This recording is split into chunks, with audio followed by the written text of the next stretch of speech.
sejahtera, selamat datang dalam program kami ini. Kitab Amsal pasal 22 ayat 6 mengatakan, "Didiklah orang muda menurut jalan yang patut baginya, agar pada masa tuanya pun ia tidak akan menyimpang dari jalannya." Berbicara tentang mendidik, tentunya kita berbicara juga tentang mendisiplinkan anak. Akan tetapi ketika disiplin disandengkan dengan menggunakan kekerasan, itu akan merusak keharmonisan dalam keluarga. Apa dampak negatif menggunakan kekerasan dalam mendidik anak? Bagaimana seharusnya para orang tua mendidik anak tanpa kekerasan?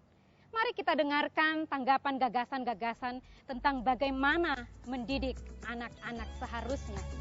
Kalau pendapat saya ya, tentang mendisiplinkan anak ini seperti apa dulu. Kalau mendisiplinkan anak, dalam arti tanpa kekerasan ya baguslah.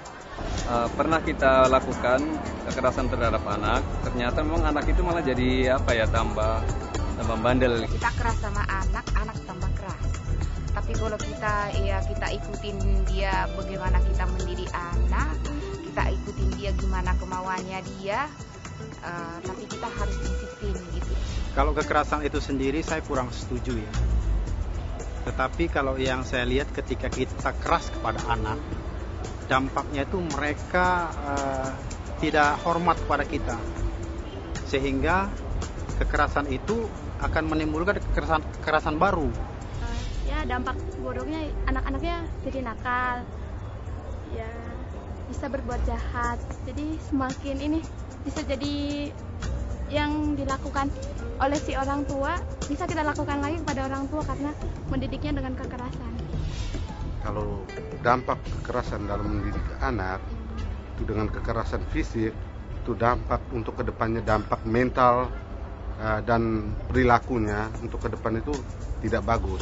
Saya merasa saya lebih beruntung karena walaupun saya dibesarkan di keluarga yang keras, tapi dari situ saya bisa lebih kuat dalam menjalani hidup seperti itu. Ya, efek kekerasan sangat berpengaruh kepada psikologi anak ya.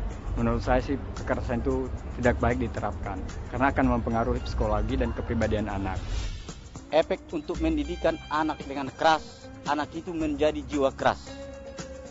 Itu. Selanjutnya untuk mendidik anak itu harus kita dengan sentuhan yang lemah lembut.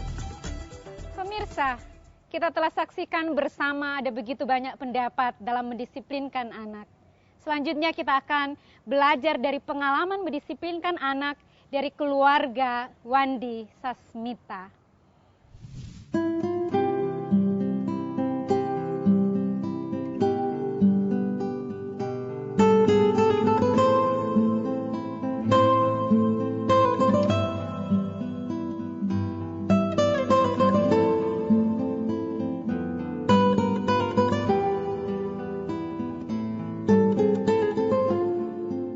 Kalau saya perhatikan pemainnya anak-anak itu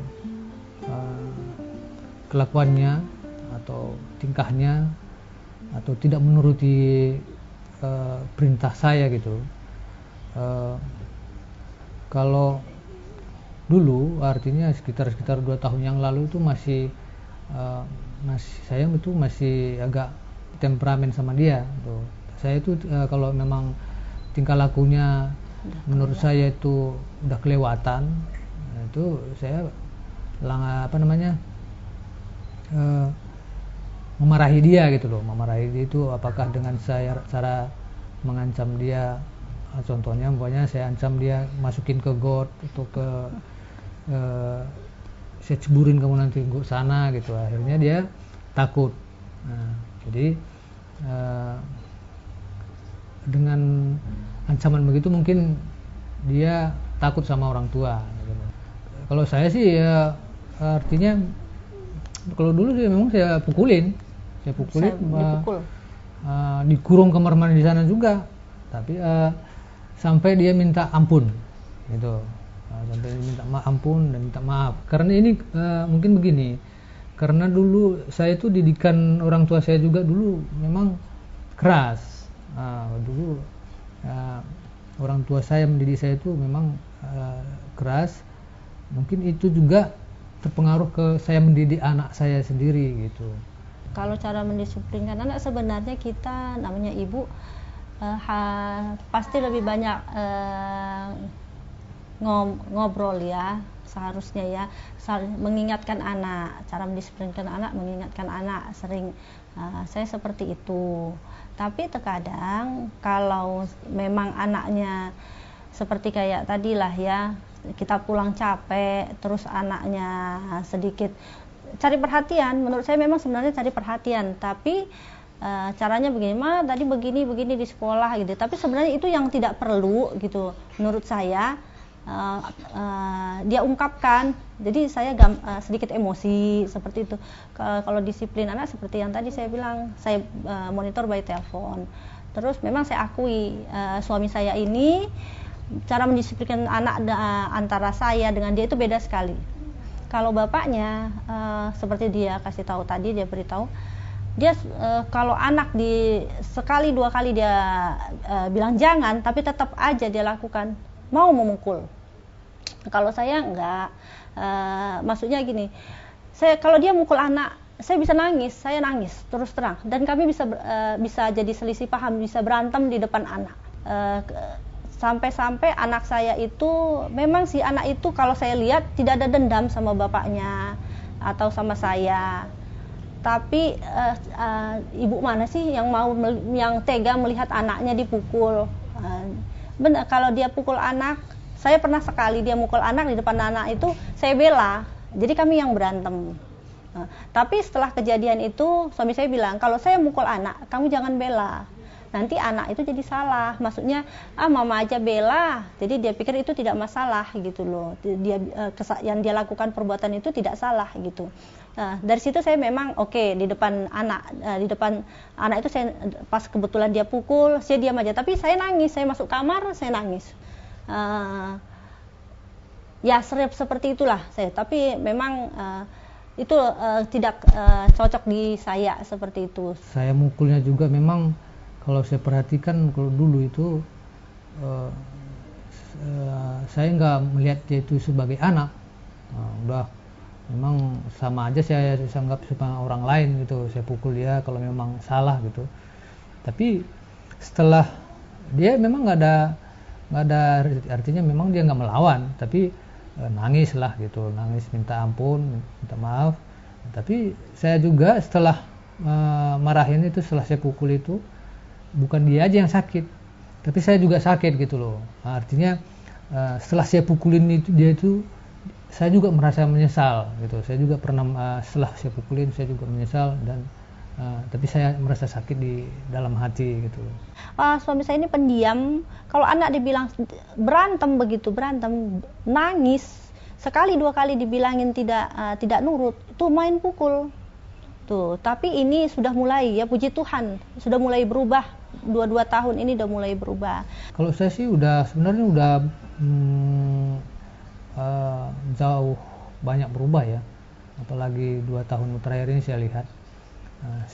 Sebenarnya saya udah bisa mengendalikan emosi saya sebenarnya, tapi kadang-kadang kalau udah terlanjur lebih lagi gitu, itu pun saya pukul nggak seberingasnya dulu gitu loh, paling pukul sedikit gitu loh. Tapi kalau emosi itu sekarang udah lebih saya kontrol, artinya masih bisa ditahan lah gitu. Kalau untuk menurut saya ini udah jauh lebih baik dari yang dulu-dulu. Dan memang saya mengharapkan anak saya bisa mengikuti apa yang kita ajarkan, dia turutin. Itu sebenarnya yang kita harapkan dari orang tua. Pemirsa yang terkasih, setiap metode dalam mendisiplinkan anak tentu mempunyai sejumlah dampak.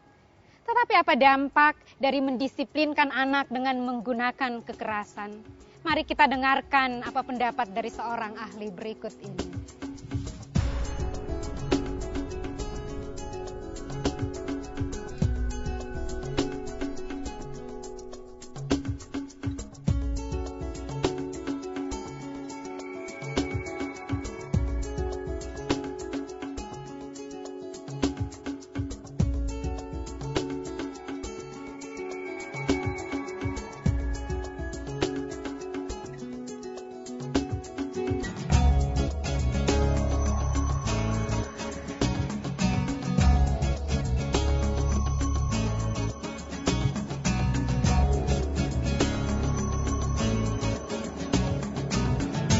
Kekerasan sendiri itu adalah satu perilaku yang perilaku itu meninggalkan jejak, ada bekasnya.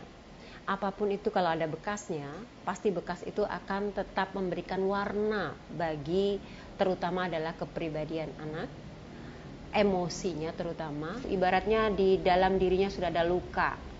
Kalau kita lihat paku dipakukan ke satu benda tertentu, dicabut lagi, bekasnya nggak akan bisa hilang. Didempul sehalus apapun, bekasnya masih ada, terlihat atau tidak. Pada saat ketika anak-anak itu kemudian bertemu dengan orang-orang lain dan melakukan aktivitas, katakanlah yang harus berkomunikasi, maka bisa saja hal itu akan menjadi satu perilaku yang dia lakukan juga kepada orang lain. Dampak yang ditimbulkan adalah menjadi anak-anak yang tidak happy. Tidak happy bisa saja pemurung, bisa saja terlihat dari aktivitas yang dipilih, tidak berteman, suka menyendiri, atau bahkan ada yang over untuk menutupi kesedihan dan ketidaknyamanannya dengan melakukan perilaku yang melebihi daripada yang terjadi sesungguhnya gitu ya.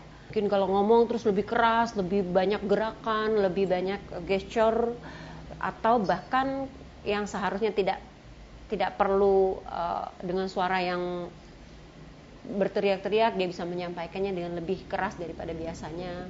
Over, lebih emosional. Betul. Kalau penyebab itu juga pastinya individual juga sifatnya. Yang pertama kan kita tahu bahwa nggak ada sekolah untuk jadi orang tua. Nih mau jadi orang tua sekolah dulu, lulus baru jadi orang tua, nggak ada kan ya. Artinya memang orang tua juga trial and error untuk menjadi orang tua itu belajar juga. Belajarnya nggak cuma dari sesama orang tua, tapi justru dengan anaknya belajar. Kalau anaknya lebih dari satu, pasti belajarnya akan lebih banyak lagi karena setiap anak unik dan spesial, nggak sama. Jadi karena itu yang pertama harus belajar juga mencari tahu apa yang paling tepat untuk diberlakukan di dalam hubungan orang tua dengan anak. Lalu kemudian biasanya jalan pintas melakukan kekerasan, saya katakan jalan pintas ya, karena dianggap itu akan menjadi satu jalan yang instan untuk mengubah perilaku. Instan mengubah perilaku anak. Jadi katanya kalau anak sudah dihukum, pasti habis itu dia nggak akan melakukan lagi karena dia sudah ketakutan pada hukuman. Betul di satu sisi. Dia tidak akan melakukan lagi karena dia takut pada hukuman. Bukan karena dia sadar bahwa hal yang tidak baik itu tidak boleh diulang. Saya kalau ditanya soal cara yang benar, maka saya akan mengatakan satu-satunya cara adalah komunikasi dengan cinta. Hanya itu satu-satunya cara. Jadi berkomunikasi. Komunikasi itu kan nggak cuma verbal ya, tapi juga ada non verbal. Jadi dengan kata-kata dan juga dengan hal-hal lain di luar kata-kata, sentuhan, ekspresi, ya. Kadang-kala kan orang tua kalau marah inginnya ditunjukkan bahwa saya marah dengan non verbal memukul atau dengan verbal menyebutkan atau berucap dengan kata-kata yang kasar, yang kemudian menyakiti hati anak. Padahal ada cara lain juga dengan komunikasi yang sama. Katakan, saya tidak suka, memang tidak mudah hal ini untuk dilakukan, tapi bisa dilatih. Atau sentuhlah, pandanglah, tatap mata anak. Ceritakan dengan ekspresi bahwa saat itu orang tua sedang tidak nyaman perasaannya, sentuh sebentar, lalu break. Nggak ada salahnya untuk mengambil waktu, nanti setelah masing-masing lebih tenang, bersama lagi, ngobrol lagi, saya yakin komunikasinya akan jauh lebih baik. Sekali lagi komunikasinya dengan cinta ya. Setelah kita saksikan mendisiplinkan anak menggunakan kekerasan sangat berdampak traumatis bagi perkembangan anak dan keharmonisan hubungan keluarga. Apa yang harus kita lakukan untuk menghindari perilaku ini? Mari kita dengarkan apa yang sebaiknya kita lakukan sebagai orang tua. Artinya di sini orang tuanya sendiri udah menyadari ya bahwa dia telah melakukan satu tindakan kekerasan terhadap anak.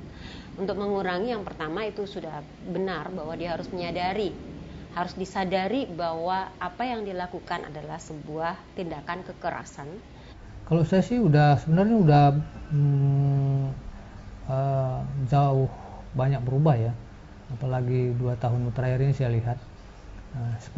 Sebenarnya saya udah bisa mengendalikan emosi saya sebenarnya, tapi kadang-kadang kalau udah terlanjur lebih lagi gitu, itu pun saya pukul nggak seberingasnya dulu gitu loh. Lalu kemudian yang kedua, setelah dia menyadari, tentunya dia tahu perilaku apa sih sebetulnya yang melukai. Hanya satu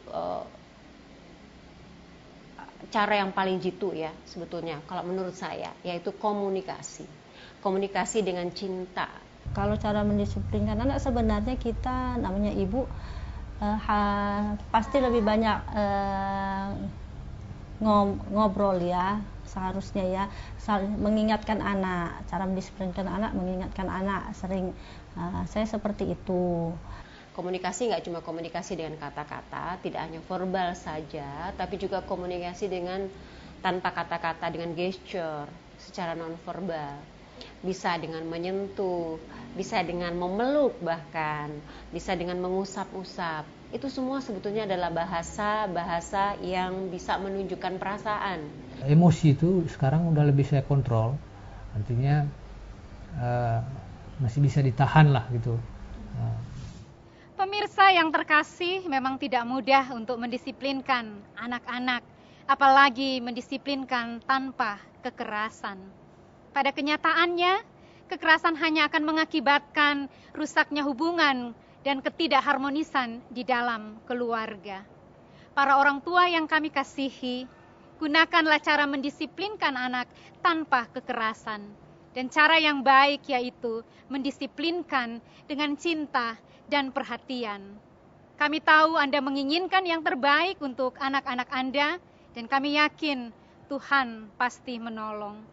Jika ada pertanyaan, silakan Anda hubungi alamat yang ada pada layar televisi Anda, dan kami akan sangat senang berhubungan dengan Anda. Terima kasih, Tuhan memberkati.